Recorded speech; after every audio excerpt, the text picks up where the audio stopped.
Assalamualaikum warahmatullahi wabarakatuh. Berikut saya tampilkan ruang kolaborasi modul 2.3 coaching untuk supervisi akademik.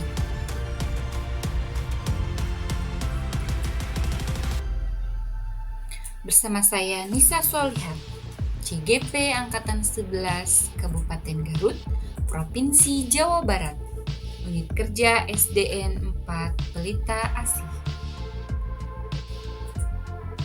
Dengan fasilitator Bapak Adi Sulandani Pangreksa MPD dan pengajar praktik Ibu Isti Destiani MPD. Berikut saya tampilkan coaching menggunakan alur Tirta dengan Coach Bapak Heri Rudiawan dan Coach Nisa Solihat. Selamat pagi Bu Nisa, apa kabarnya?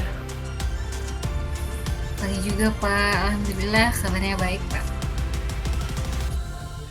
Oke, kita langsung aja ya ke sesi tanya jawab, kita ngobrol-ngobrol sedikit.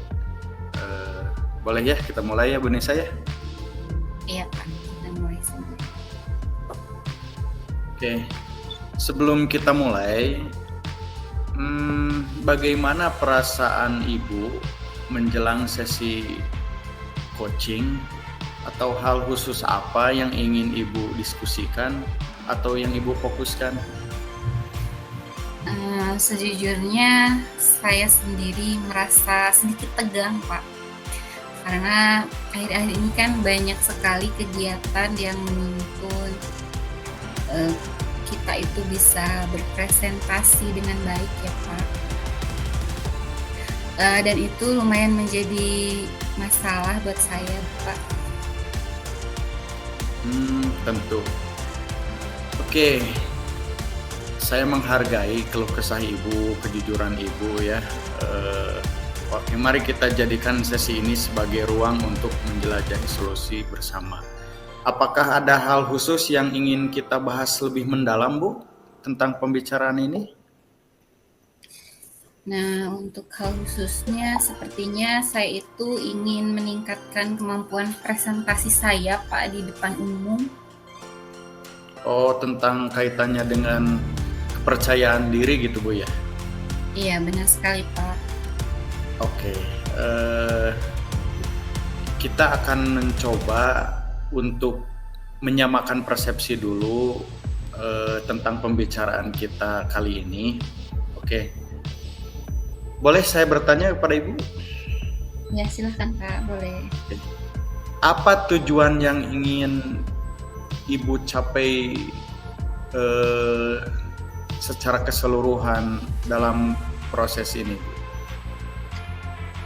Untuk tujuan yang ingin dicapainya, saya itu sebenarnya seperti yang tadi saya ucapkan, saya ini ingin meningkatkan kemampuan presentasi gitu ya Pak, di depan umum.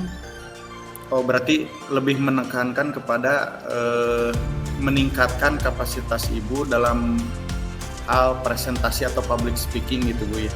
Iya, benar. Sehingga Ibu mampu memunculkan kepercayaan diri yang tinggi gitu ya ketika presentasi. Iya, benar sekali Pak. Baik, apa ukuran keberhasilan yang Ibu inginkan dari sesi coaching ini? Saya rasa yang paling saya inginkan itu saya itu bisa presentasi dengan penuh rasa percaya diri Pak, itu aja. Oh iya. Oke. Apa yang membuat Ibu merasa kesulitan dalam presentasi? Sebenarnya saya itu pada saat melakukan presentasi itu sering merasa gugup Pak, dan kadang-kadang bahasa yang sudah ada itu mendadak lupa gitu, seperti itu Pak. Oh iya. Oke, saya paham. Bisa diceritakan lebih lanjut nggak? Bagaimana perasaan itu bisa muncul Bu, ketika presentasi? Nah, biasanya tuh kalau memulai presentasi itu saya selalu merasa bahwa takut gitu ya, takut tidak bisa memberikan kesan positif kepada audiens. Selain itu juga saya itu merasa terkadang kecil hati ya Pak, untuk menyampaikan sesuatu yang sempurna itu. Takut salah lah, audiensnya takut jauh lebih tahu dari saya, mungkin itu salah satu kendalanya Pak. Oke, paham. Oke, paham apa yang dirasakan. Terus bagaimana Ibu menghadapi situasi tersebut? Nah, maka dari itu nih, saya itu sebenarnya butuh bantuan banget dari Bapak. Mudah-mudahan dengan berdiskusi dengan Bapak itu jadi muncul ide-ide baru, solusi-solusi terbaik yang bisa membantu saya pada saat mempresentasikan itu lebih percaya diri gitu, Pak. Oh, oke. Kita akan bersama-sama berbincang mencari solusi ya untuk mengatasi hambatan ini. Apakah ada hal lain, Bu, yang ingin Ibu tambahkan? Sepertinya untuk permasalahan ini itu aja, Pak. Saya ini ingin merasa lebih percaya diri dan pada saat tampil itu intinya bagus gitu ya, Pak. Percaya diri aja saya pada saat melaksanakan presentasi. Oke. Oke. Selanjutnya, apa rencana Ibu dalam mencapai tujuan tujuan presentasi yang Ibu inginkan? Nah, sebenarnya untuk langkahnya saya tuh masih bingung, Pak. Langkah apa ya kira-kira yang bisa membantu saya melaksanakan presentasi tersebut, keluar dari permasalahan tersebut, Pak. Oke, gini Bu. Coba Ibu pikirkan sebuah cara di mana hal itu bisa membantu Ibu untuk lebih bisa menunjukkan rasa percaya diri Ibu. Misalkan berlatih di tempat sepi atau semacamnya gitu, Bu. Oh, iya ya, Pak. Saya rasa saya itu kalau mau mempresentasikan mungkin butuh mempersiapkan materi ya, Pak. Kemudian kalau sudah ada materinya, saya bisa berlatih seperti yang Bapak tadi bilang, mungkin supaya tahu gestur tubuh saya akan berlatih di depan cermin dan setelah beberapa kali berlatih, saya pun harus mendengarkan feedback dari teman atau mentor saya kayaknya seperti itu ya, Pak. Iya. Gini, apakah ada sebuah kebiasaan atau hal gitu yang biasanya Ibu lakukan untuk misalkan menghadapi situasi seperti itu? Misalkan ketika Ibu gugup nih, Ibu mah misalkan suka agak tenang teh kalau misalkan melakukan apa gitu. Ada gak Bu kebiasaan seperti itu yang bisa membantu Ibu untuk menurunkan rasa gugup itu?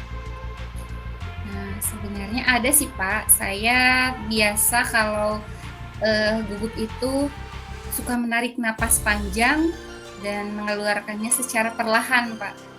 Mungkin 3 atau 5 kali Pak.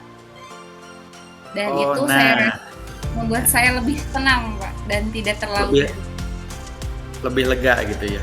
Nah, iya. Hal itu bisa Ibu lakukan dan bisa Ibu coba ketika Ibu merasa gugup dalam melakukan presentasi, Bu. Iya Pak. Oke. Bagus. Adakah prioritas yang Ibu miliki dalam rencana aksi Ibu? Prioritas saya akan mempersiapkan materi sepertinya. Dan setelah itu saya akan giat berlatih di depan cermin. Dan yang terakhir saya akan mencari teman untuk membantu memberikan feedback, dan kemudian yang terakhir untuk mengurangi rasa gugup saya akan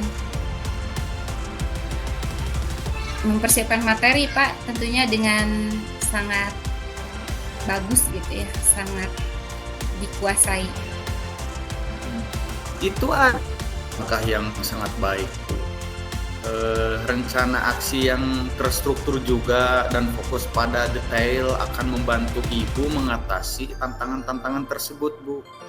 Bagaimana Ibu melihat tindak lanjut dari rencana itu? Sudah matang nggak kira-kira menurut Ibu? Mencari materi, dukungan dari teman, feedback dari teman gitu, gimana menurut Ibu? Itu sudah matang belum, Bu?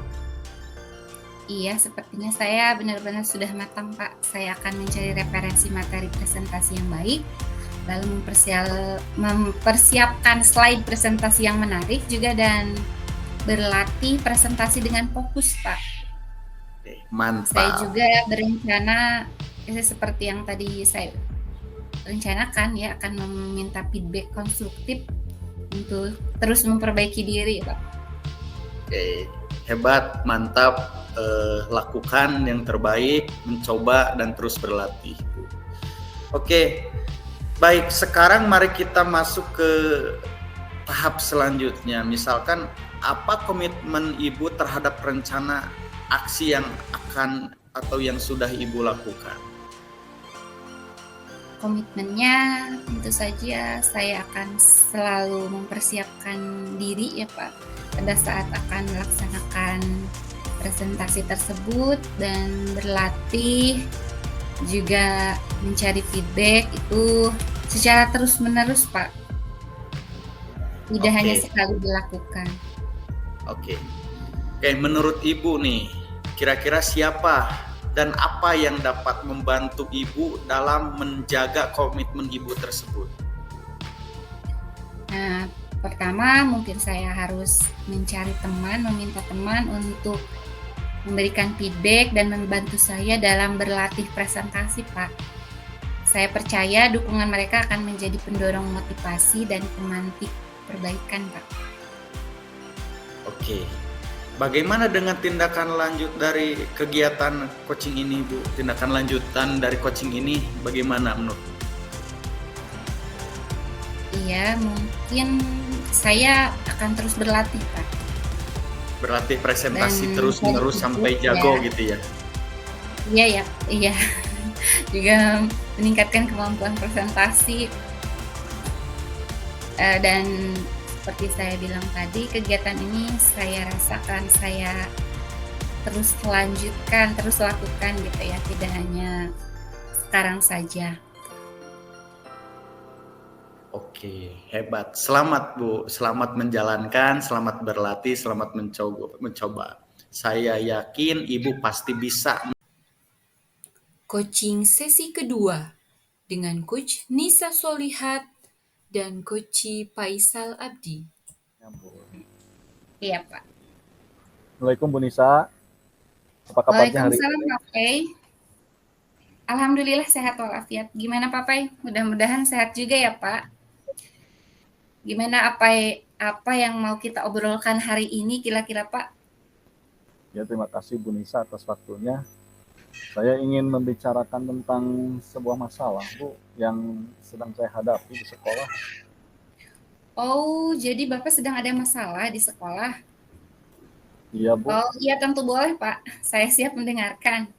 Kira-kira tujuannya untuk pembicaraan kali ini apa ya? Tujuan saya adalah pengen ini, Bu, mencari solusi untuk mengatasi peserta didik saya, Bu, yang sering terlambat datang ke sekolah. Oh, jadi masalahnya itu banyak siswa yang sering datang terlambat gitu, Pak? Iya, Bu. Baik, kalau boleh tahu kira-kira apa faktor yang mempengaruhi siswa datang terlambat ke sekolah tersebut, Pak? Yang saya lihat memang banyak faktor, Bu, ya, yang mempengaruhi siswa datang terlambat ke sekolah. Salah satunya itu mungkin akses jalan, Bu, ya, yang memang jarang sekali itu dilalui oleh kendaraan umum. Seperti angkot, itu hanya ada beberapa yang melintas ke sekolah, itu menjadi faktor itu teh. Apalagi Iya. itu faktor utama untuk transportasi siswa. Iya. Itu menyebabkan siswa datang terlambat itu, Bu. Terus standby-nya angkot itu dari hanya sampai sore jam 4 jam 5-an lah itu, Bu. Terus karena tidak semua siswa memiliki kendaraan pribadi, itu salah satunya, Bu. Kemudian ada juga yang suka disuruh oleh orang tuanya mengantar ke pasar sebelum berangkat ke sekolah teh. Jadi banyak sekali faktor, itu diantara salah satu itu hanya yang saya amati itu hanya 2 faktor itu yang sering membuat siswa terlambat itu, Bu.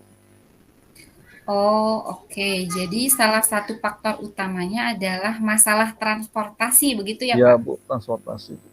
Karena tidak Iya, semua dan siswa mempunyai kendaraan pribadi, Bu. iya, betul.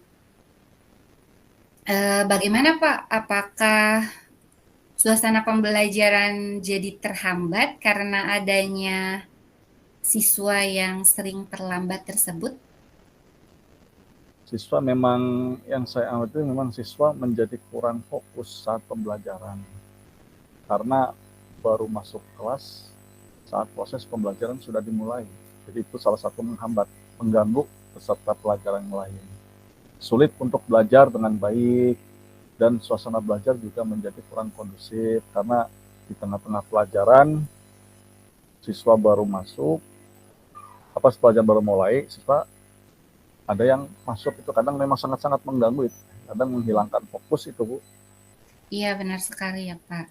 Nah, berarti sekarang mari kita buat rencana aksi untuk mengatasi masalah ini, Pak. Mungkin Bapak sudah ada rencana untuk mengatasi masalah ini, seperti yang Bapak katakan tadi, supaya siswa tidak terlambat lagi, Pak. Iya, Bu, memang saya berencana itu memang istilahnya untuk menyediakan kendaraan transportasi. Salah satunya untuk menjemput siswa yang tidak memiliki kendaraan, apalagi yang tidak memiliki kendaraan pribadi. Dengan menggunakan kendaraan yang dimiliki oleh sekolah, itu bisa mungkin meminimalisir adanya keterlambatan siswa. Kemudian saya juga berkolaborasi dengan orang tua siswa agar selalu mengingatkan bahwa anaknya supaya tidak datang terlambat ke sekolah, dan juga berkolaborasi dengan semua warga sekolah. Apalagi ini orang tua yang memang kadang kendalanya memang sangat-sangat gimana ya. Jadi pada saat pagi itu siswa memang suruh mengantar ke pasar dulu gitu. Iya, iya. Strategi yang Bapak buat ini salah satunya tadi ingin memanfaatkan kendaraan sekolah untuk menjemput ya, Pak? Ya, transportasi Bagus sekolah. sekali idenya. Iya, Bu. Apakah ada prioritas yang Bapak miliki dalam masalah rencana ini, Pak?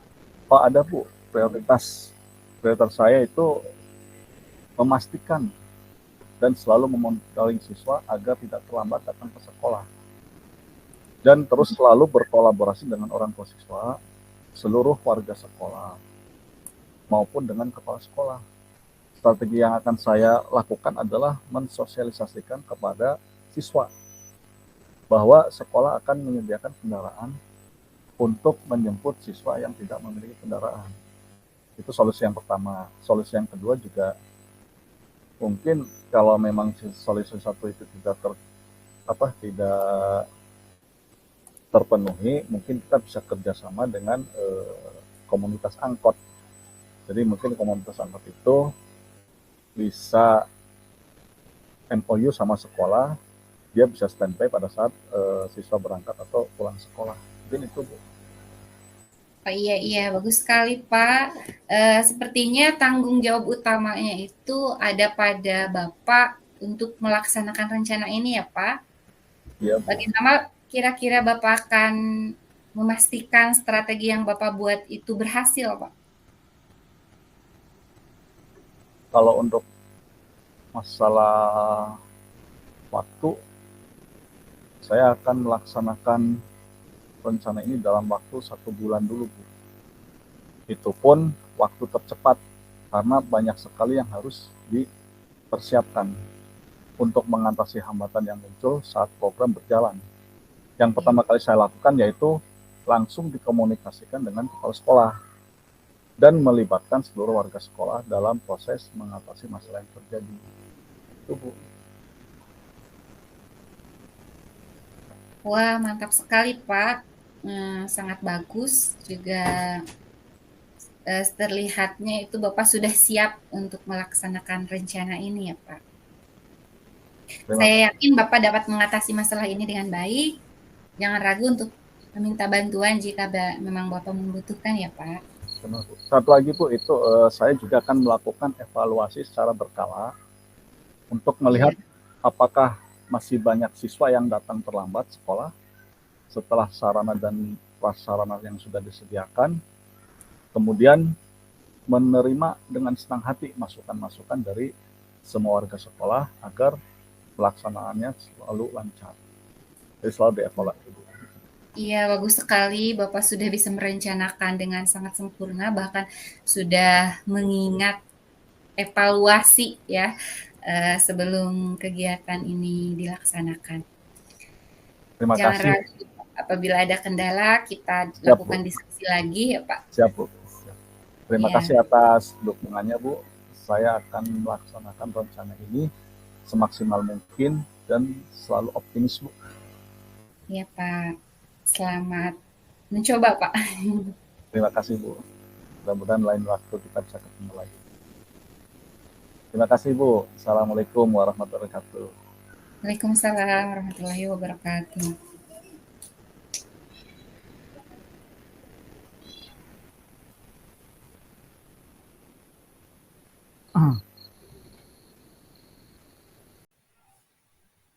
Terima kasih telah menyaksikan video ini. Semoga bermanfaat. Wassalamualaikum warahmatullahi